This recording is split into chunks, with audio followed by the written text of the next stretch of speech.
فقد قال الله تبارك وتعالى في القرآن المجيد والفرقان الحميد: أعوذ بالله من الشيطان الرجيم، بسم الله الرحمن الرحيم. قل هل يستوي الذين يعلمون والذين لا يعلمون؟ صدق الله العظيم.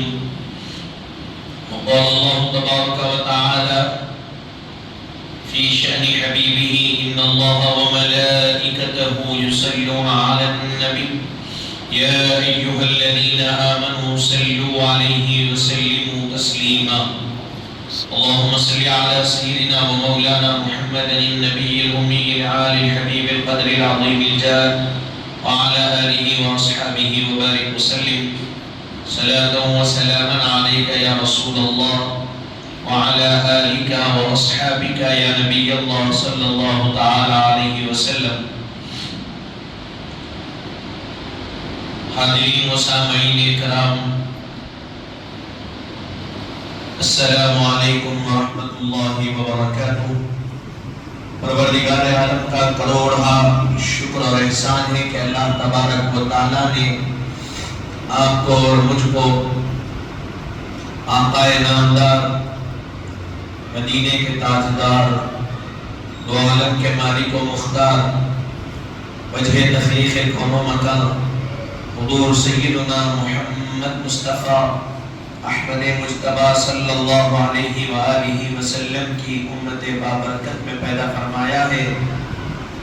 اور اللہ تبارک و تعالیٰ کا احسان عظیم ہے کہ اس نے اس پرفتن اور پرآشوب دور میں اہل سنت والجماعت کے عقائد سے وابستہ فرمایا ہے. حاضرین محترم، خطبہ مسنونہ میں اس آیت کریمہ کی تلاوت کا شرف حاصل کیا گیا.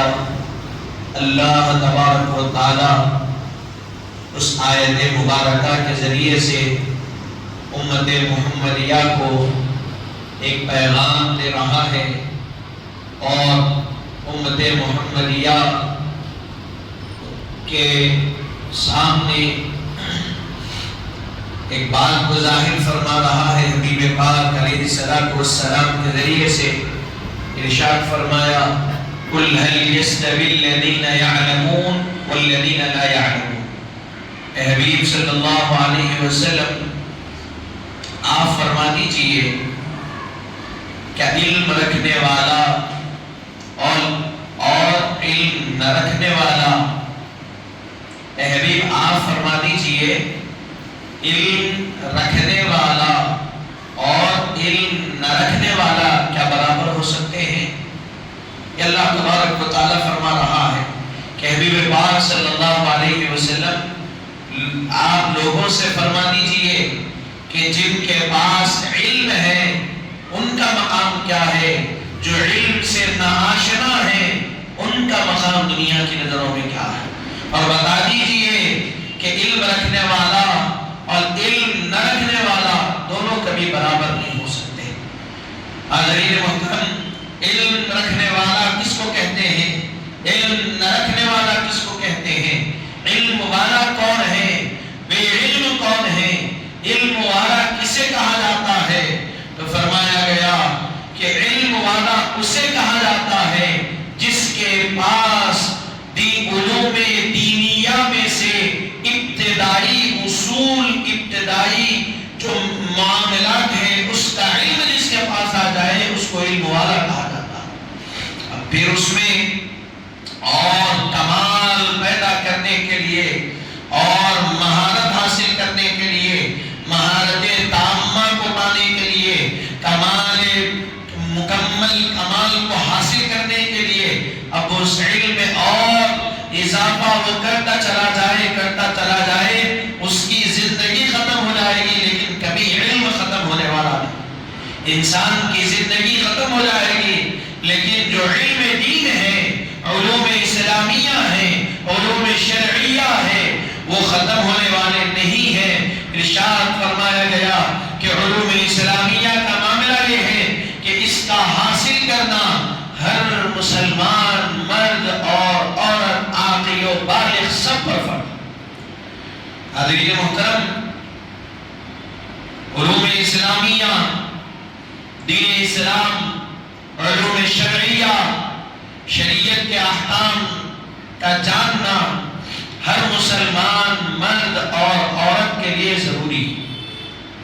کیا ہے علوم اسلامیہ؟ ارشاد فرمایا گیا، فقہائے احناف نے، فقہائے امت نے لکھا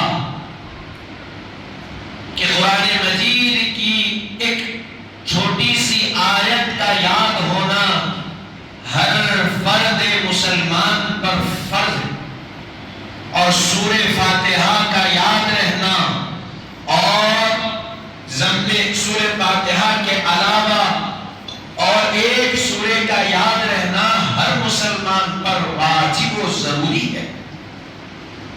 سورہ فاتحہ کا یاد رہنا واجب، سورہ فاتحہ کے ساتھ اور کسی سورہ کا یاد ہونا واجب، کیونکہ جب نماز پڑھے گا تو نماز میں تکبیر تحریمہ کہہ کر جب ٹھہرے گا، رکعت باندھے گا، تو قیام میں سب سے پہلی چیز اگر کوئی ہے تو وہ قرات ہے۔ قیام کے بعد کیا ہے؟ قرات فرض ہے، اور کتنی فرض ہے تو اس کی مقدار تو کہاں نے بتلائی۔ ایک آیت کی تلاوت کرنا فرض ہے، اور ایک سورہ فاتحہ اور ایک ضم سورہ کی تلاوت کرنا واجب ہے۔ فرضیت قرات ایک آیت کے ادا کرنے میں مکمل ہو گیا، لیکن واجب کو ادا کرنے کے لیے سورہ فاتحہ کی تلاوت ضروری ہے، اس کے بعد ضم سورہ کی تلاوت لازم و ضروری ہے۔ اگر کوئی سورہ فاتحہ چھوڑ دے یا ضم سورہ چھوڑ دے تو اس کی نماز نامکمل ہے، اور اس نے واجب کو ترک کیا۔ اگر ترک ہو گیا، اگر سہون اور غلطی سے اگر ترک ہوا تو پھر اس کو سجدے سہو کرنا پڑے گا، اور اگر جان بوجھ کر چھوڑ دیا تو پھر اس کو نماز دوبارہ دہرانا پڑے گا۔ تو حاضرین محترم، یہ کیا ہوا؟ ابتدائی علم کیا ہے؟ ابتدائی علم یہ ہے کہ قرآن کی چند صورتیں، سب سے پہلے تو بیسک چیزیں یہ ہیں کہ ایک بچے کو جب پیدا ہوتا ہے، جب بولنے لگتا ہے، جب سمجھ پیدا ہوتی ہے، تو فرمایا گیا اس کو ابتدائی علم کا آغاز وہیں سے کرو۔ اس کو کلمے یاد دلاؤ، استغفار یاد دلاؤ، دعائیں یاد دلاؤ، سورہ یاد دلاؤ، پھر اس کے ساتھ احادیث یاد دلائیں، پھر اس کے ساتھ نماز کے جو ارکان ہیں وہ یاد دلائیں، نماز کے باہر کے فرائض و شرائط، نماز کے اندر کے فرائض و واجبات، پھر اس کے بعد نماز کے اندر پڑھے جانے والے اذکار، اس کو یاد دلایا گیا ہے۔ یہ ایک ایسی چیزیں ہیں، اگر اس کا علم ہو گیا تو وہ ابتدائی معاملات سے باخبر ہو جائے گا، ابتدائی علم سے وہ آشنا ہو جائے گا۔ ابتدائی علم اس کے پاس آ گیا، اب ابتدائی علم آ گیا، وہ کتنا شامل ہو گیا؟ وہ اکیلے نماز پڑھ سکتا ہے، تکبیر تحریمہ سے لے کر سلام پھیرنے تک کے ہر مسائل کا علم اس کو معلوم ہے، وہ نماز پڑھ سکتا ہے۔ پھر نماز فرض ہے تو فرض عین ہے، فرض کفایہ ہے، اس کا علم اس کو ہو۔ فرض عین کس کو کہتے ہیں، فرض کفایہ کس کو کہتے ہیں، اس کا علم ہو۔ تب فرض عین فرض کفایہ کا فرق معلوم ہو۔ کیا ہے فرض عین؟ علماء فقہائے احناف نے بتلایا، فرض عین، فرض کی دو قسمیں ہیں، فرض عین اور فرض کفایہ۔ فرض عین یعنی وہ فرض جس کا ادا کرنا ہر فرد مسلمان پر اپنی طرف سے لازم و ضروری ہے۔ فرض عین کس کو کہتے ہیں؟ جس کا ادا کرنا ہر مسلمان پر لازم و ضروری ہے۔ اور فرض کفایہ کس کو کہتے ہیں؟ فرض کفایہ اس فرض کو کہتے ہیں ایک بستی میں سے چند لوگ ادا کر دیں تو وہ پوری بستی کی طرف سے وہ فرض ادا ہو گیا۔ فرض عین کیا ہے؟ دن کی 5 نمازیں فرض عین ہیں، میری نمازیں میں پڑھنا، میری نماز کوئی اور نماز پڑھ لیا تو میری طرف سے معاف ہونے والی نہیں ہے، میرا ذمہ میرے حق میں ہے، جب تک میں ادا نہیں کیا وہ فرض ادا ہونے والا نہیں۔ فرض کفایہ کیا ہے؟ نماز جنازہ۔ ہمارے جنازہ کیا ہے؟ فرض کفایہ۔ محلے میں کسی کا انتقال ہوا، خاندان میں کسی کا انتقال ہوا، چند افراد نماز ادا کر لیے، محلے کے ہو یا خاندان کے ہو، پورے خاندان کی طرف سے ذمہ داری چند افراد کے ذریعے سے ادا ہو گئی، پورے محلے کی طرف، کیونکہ اگر نماز جنازہ نہ ادا کی جائے تو پورے محلے والوں سے اللہ قیامت کے دن سوال کرے گا کیوں ادا نہیں کیے۔ فرض کفایہ چند ادا کر لیے، پورے محلے والوں کی طرف سے وہ ذمہ داری کیا ہو گئی؟ ادا ہو۔ یہ ہے فرض کفایہ، فرض عین۔ اس کا فرق معلوم ہو، جب فرض کفایہ چھوڑ دیں اللہ سوال کرنے والا ہے، عذاب دینے والا ہے، اور فرض عین جو چھوڑ دے جس کو کوئی ادا کر لینے سے ادا ہونے والی نہیں ہے، جب تک کہ میری نماز میں ادا نہ کروں، جب تک کہ میں اپنے فرائضوں کو ادا نہ کروں، جب تک کہ وہ ادا ہونے والے نہیں ہیں، تو آپ سوچئے کہ جس فرض کو جب تک میں ادا نہ کروں وہ ادا ہونے والا نہیں ہے، اگر میں اس کو ترک کر دوں، چھوڑ دوں، اللہ تبارک و تعالیٰ اس کے بارے میں پوچھے گا بھی، اور کوئی ریزن ویلڈ نہیں رہا تو اللہ تبارک و تعالیٰ عذاب بھی دے گا۔ حضرین محترم، یہ علم بیسک بنیادی علم اس کا ہونا لازم و ضروری۔ تو یہ جو اسلام مذہب ہے اس میں علوم دینیہ کی بڑی اہمیت ہے، علوم دینیہ کی بڑی اہمیت ہے، اور بتلایا گیا کہ جو علم دین حاصل کر لیا وہ جو غیر علم دین حاصل نہیں کیا ہوا شخص ہے وہ کبھی برابر نہیں ہو سکتا۔ اب دنیا کے اعتبار سے آپ دیکھیے، ایک انجینئر ہے، ایک عام آدمی ہے، کیا انجینئر اور عام آدمی علم کے اعتبار سے برابر ہو سکتے ہیں؟ کیا دنیا ان کو برابر مانتی ہے؟ ایک وکیل ہے اور ایک غیر وکیل ہے، تو ایک وکیل اور غیر وکیل برابر ہو سکتے ہیں؟ نہیں ہو سکتے۔ ایک ڈاکٹر ہے اور ایک غیر ڈاکٹر ہے، کیا دونوں برابر ہو سکتے ہیں؟ دنیا کہے گی نہیں ہو سکتے۔ کوئی وکیل نہیں ہے شخص، وہ جائے اور کہے کہ میں فلاں کیس سے لڑنا چاہتا ہوں، تو کیا اس کو جج قبول کرے گا؟ کیا اس کو کورٹ میں آنے دیا جائے گا؟ کیا اس کو لڑنے دیا جائے گا؟ نہیں بھائی، آپ کے پاس کوئی علم ہے ہی نہیں اس کے متعلق، آپ کوئی چیزوں کو اس کے تعلق سے جانتے ہی نہیں، آپ کانسٹیٹیوشن کو پڑھے ہی نہیں، کانسٹیٹیوشن میں جو سیکشنز آتے آپ اس کو جانتے نہیں، کون سا سیکشن کس پہ اطلاق ہوتا، کون سی چیز کس پہ آتی آپ کو معلوم نہیں ہے، آپ کیسے لڑ سکتے ہیں کس؟ کوئی بولے نہیں میرے کو معلوم ہے BNSS کے تحت کون سا قانون کس کے تحت آتا، کون سا سیکشن کس کے تحت آتا، مجھے سب علم ہے، میں سارے سیکشن جانتا ہوں، میں پڑھا۔ پوچھیں گے کہ بھئی کوئی یونیورسٹی سے آپ پڑھے، جا کر بتاؤ، پوچھیں گے کہ نہیں پوچھیں گے؟ کون سے ادارے سے آپ پڑھے، کون سی یونیورسٹی سے آپ پڑھ کر فارغ ہوئے، وہاں کا کچھ کاغذ کچھ پیپر ہے آپ کے پاس؟ کہا گیا کہ ہے، اس کو قبول کیا جائے گا، کہا کہ ہاں اب لائر ہے آپ لڑنے کے قابل۔ کہے نہیں میں پورے سیکشنز پڑھ لیا لیکن کسی یونیورسٹی سے ایگزام نہیں لکھا، تو کیا اس کو قبول کریں گے؟ کہیں گے کہ نہیں، آپ کے اندر قابلیت ہوگی لیکن آپ کے پاس اس کی ڈگری نہیں ہے، آپ کو ہم قبول نہیں کریں۔ اسی لیے کیا ہونا ہے، دونوں چیزیں ضروری ہیں، علم کی قابلیت بھی ہو، ساتھ میں ادارے سے فراغت بھی ہو۔ دو چیزیں جب آ جاتی ہے تو وہ آدمی قابل قبول ہوتا ہے دنیاوی اعتبار سے۔ یہ دنیا کا علم ہے، یہ دنیا کے معاملات ہیں۔ کون ہے دنیا کا علم؟ کس نے لکھا؟ کانسٹیٹیوشن کس نے بنایا؟ ڈاکٹر امبیڈکر نے بنایا، BR امبیڈکر، انہوں نے بنایا، اور ان کے ماتحت جو لوگ تھے ان کے ساتھ انہوں نے بنایا۔ اس علم کے لیے جب سند کی ضرورت ہے، اس علم کے لیے کسی ادارے میں جا کے پڑھنے کی ضرورت ہے، پڑھنے کے بعد انسان کو قابل قبول سمجھا جاتا ہے، تو پھر ذرا سوچئے جس کو اللہ نے نازل کیا اور جو کلام اللہ کا کلام ہے، اس کلام کے علم کے لیے ادارے کی ضرورت نہیں ہے اور استاد کی ضرورت نہیں ہے۔ قرآن استاد کی ضرورت ہے کہ نہیں؟ قرآن کو سمجھنے کے لیے استاد کی ضرورت ہے کہ نہیں؟ قرآن کو پڑھنے کے لیے ایک مدرسے کی ضرورت ہے کہ نہیں؟ ہے ضرورت، کیونکہ دنیا میں علم بغیر مدرسے کے پڑھا جائے، بغیر اسکول اور یونیورسٹی کے پڑھا جائے تو قابل قبول نہیں ہے، بغیر استاد کے پڑھا جائے تو نہیں مانا جائے گا۔ اسی طرح دینی علم بھی بغیر اساتذہ کی صحبت و سنگت، بغیر ادارے میں بیٹھے ہوئے اگر کوئی پڑھے تو وہ علم قابل قبول نہیں۔ فرمایا گیا جب تک قابل اساتذہ کی ضرورت کیوں پڑتی؟ لا کی کتابیں بھی ہیں، قرآن بھی ہے، میں کوئی دونوں کو مماثل نہیں کہہ رہا ہوں، مثال دے رہا۔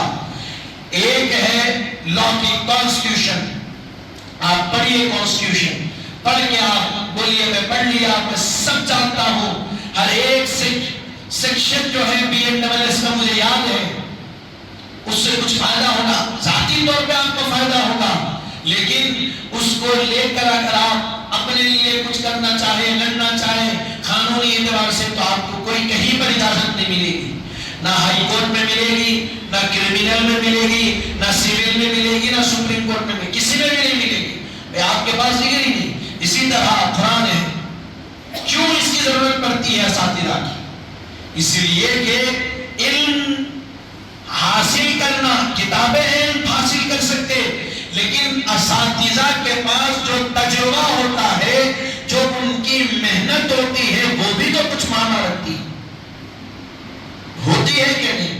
بچہ پیدا ہوا، اس کے تربیت کے لیے ماں باپ اس کے لیے ضروری، بغیر ماں باپ کی تربیت ہوتی کیا بچے کی؟ بڑا تو ہو جاتا بچہ، لیکن ادب آتا اس کے اندر نہیں آتا، تربیت آتی نہیں آتی۔ اب وہ بغیر ماں باپ کے کوئی بچہ بڑا ہو گیا تو سیدھے ہاتھ سے کھانا نہیں کھاتا، اس ہاتھ سے کھاتا، معلوم ہی نہیں، اس کو سکھایا ہی نہیں۔ جب سیکھا نہیں، جب اس کو بتلایا نہیں گیا تو وہ علم حاصل نہیں کیا۔ اسی طرح قرآن بھی ایک ایسی کتاب ہے جس کو کھول کر پڑھ لینے سے، سمجھ لینے سے نہیں سمجھ سکتے، بتلایا گیا۔ اس کو سمجھنے کے لیے جو قرآن کو سمجھے ہوئے ہیں ان کے پاس بیٹھے، اس کو سمجھنے کے لیے قرآن کون سی زبان میں ہے؟ عربی زبان میں۔ لا کی کتابیں کون سی زبان میں ہے؟ انگلش۔ جب تک انگلش نہیں آئے آپ سمجھ سکتے کانسٹیٹیوشن کو، جب تک اردو نہیں آئے، اب اردو میں بھی اس کا ترجمہ ہے قانون ہند بول کے، جب تک اردو نہیں آئے اس کو پڑھ سکتے، سمجھ سکتے نہیں، پڑھ سکتے نہیں۔ اسی طرح جب تک عربی نہیں آئی قرآن کو پڑھ سکتے، سمجھ سکتے نہیں، سمجھ۔ انگلش لینگویج کیسی لینگویج ہے؟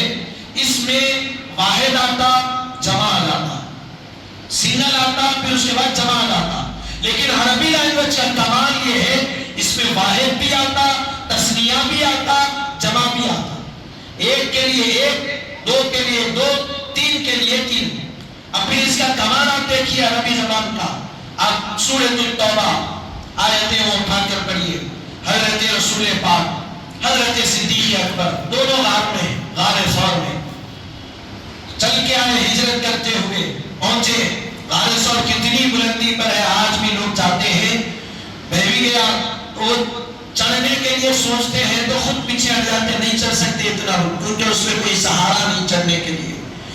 آج کے زمانے میں روڈیں ڈل کر کتنی اونچائی تک زمین آ گئی نہیں معلوم، اور غار ہرا بھی قریب، آپ گوگل پہ سرچ کریے، زمانہ چل رہا ہے 2100 یا 200 فٹ اونچا غار ہرا زمین سے، اتنی اونچی، لیکن اس پہ کیا ہے؟ سیڑھیاں ہیں، پکڑنے کے لیے ریلنگ ہے، اس کے باوجود بھی جب چلے جاتے ہیں تو پیر چلنے کے قابل نہیں رہتے، اتنی تکلیف ہوتی چڑھنے کے لیے۔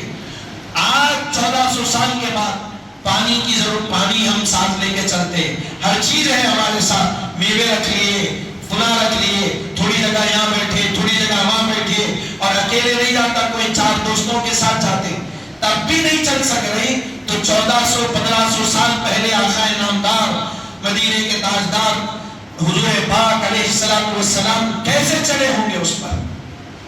کہ سوچیں تو تعجب ہے پاس۔ تو خیر بہرحال غار ثور پر حضرت صدیق اکبر اور حضرت رسول پاک دونوں نکلے ہجرت کر کے، اور کفار پیچھا کر رہے ہیں، غار ثور میں گئے، چھپ گئے۔ اب وہاں چھپ جانے کے بعد کیا ہوا؟ کفار آئے، مکھری جال ڈال دی اور کبوتر انڈے دے دیا گھونسلہ بنا کر. کفاروں کو یہ تھا اس میں ہو سکتا ہے کہ کوئی ہو. اور حضرت سیدنا صدیق اکبر رضی اللہ عنہ کو ڈر ہو رہا کہیں کفار ہم کو دیکھ نہ لے. تو کیا فرمایا اللہ تعالیٰ نے جو قرآن کی آیتیں نازل کری, اِنْهُمَا فِي الْغَارِ اِذْ يَقُولُ لِصَاحِبِهِ لَا تَحْزَنْ إِنَّ اللَّهَ مَعَنَا.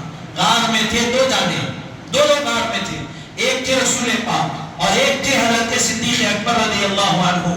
جب خوف کی بات آئی, ڈر کی بات آئی, تو اللہ نے وہاں واحد کا صیغہ استعمال کیا اور بتایا کہ دو لوگ موجود تھے لیکن دونوں میں ڈر کون رہے تھے؟ وہ صدیق اکبر ڈر رہے تھے, حضور نہیں ڈر رہے. ارشاد فرمایا حضور کیا تھے؟ وہ بے خوف تھے. اسی لیے حضور نے فرمایا صدیق اکبر ڈرو مت, ان اللہ معنا, اللہ ہمارے ساتھ ہے. تو یہ قرآن کی ایک ایک آیت, میں صرف ایک چھوٹی سی ایک آیت کا ایک بتایا آپ کو.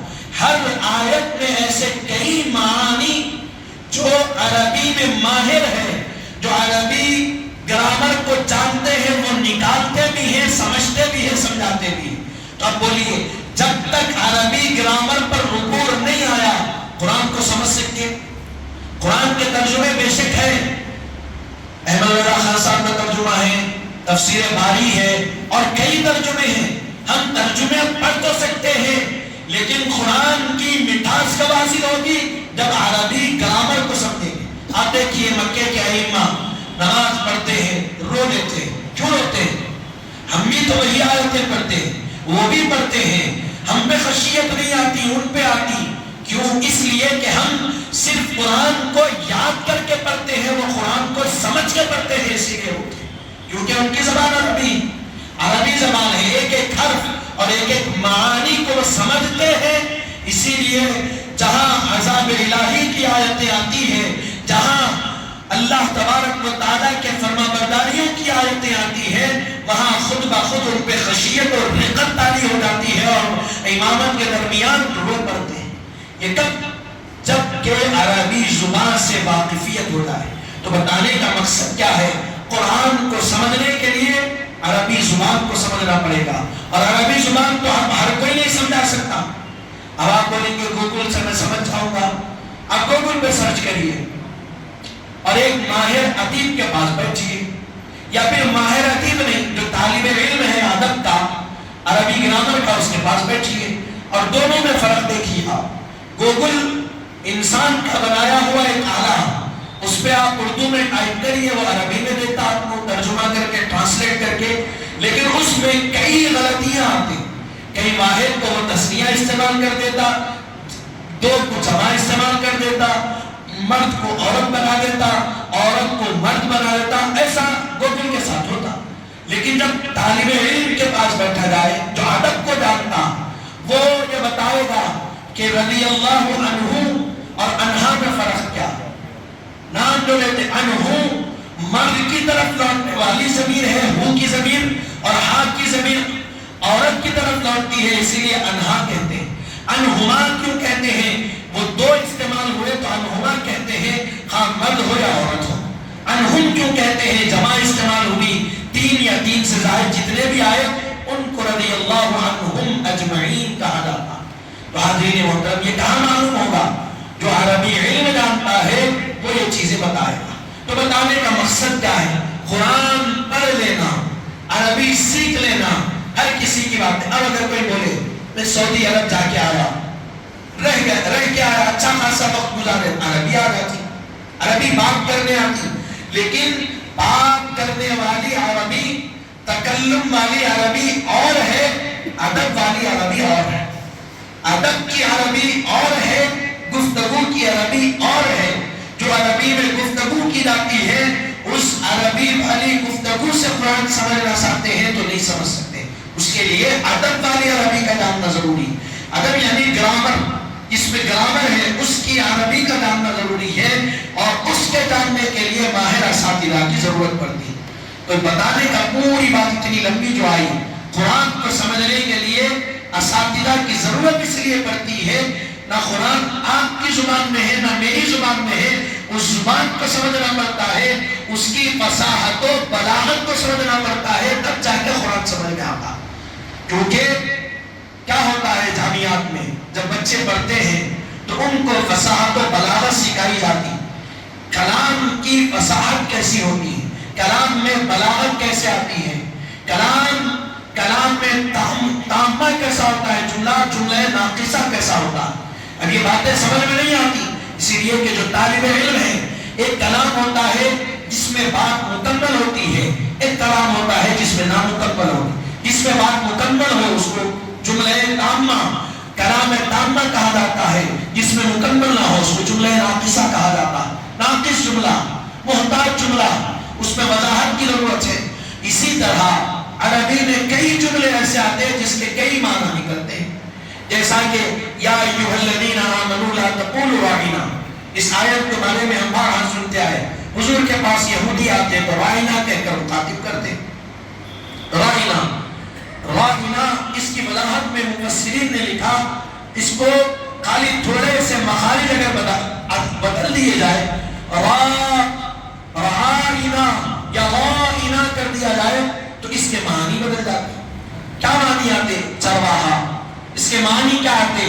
اس کے معنی اس طرح آتے، ایک تو عزت کا معنی بھی نکلتا اور ایک تنقیص شان کا بھی معنی نکلتا، بے ادبی کا بھی معنی نکلتا.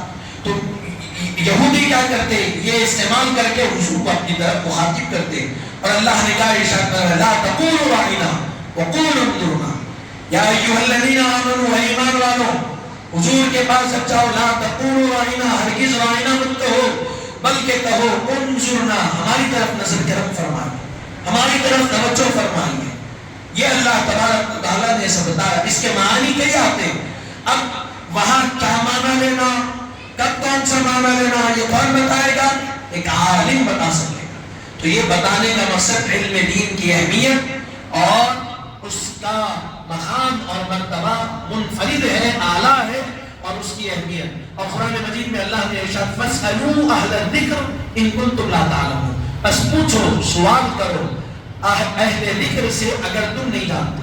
یعنی تم اگر کسی چیز کے بارے میں نہیں جانتے تو جو جانتے ہیں ان سے سوال کرو. تو جاننے والے کون ہیں؟ جاننے والوں کو عالم کہتے ہیں، جو اپنی زندگی کے 8 سال 10 سال علوم دینیہ کے ابتدائی چیزوں کو جاننے کے لیے لگا دیتے ہیں، اور اس کے بعد قرآن حدیث کو سمجھتے ہیں. یہ صرف قرآن نہیں، حدیث کا بھی یہی معاملہ، اس کو بھی سمجھنے کے لیے اساتذہ کے. اب یہ پوری گفتگو بنوان جو قرآن پر ہے وہی بھی حدیث پر ہے، کیونکہ حدیث بھی عربی میں.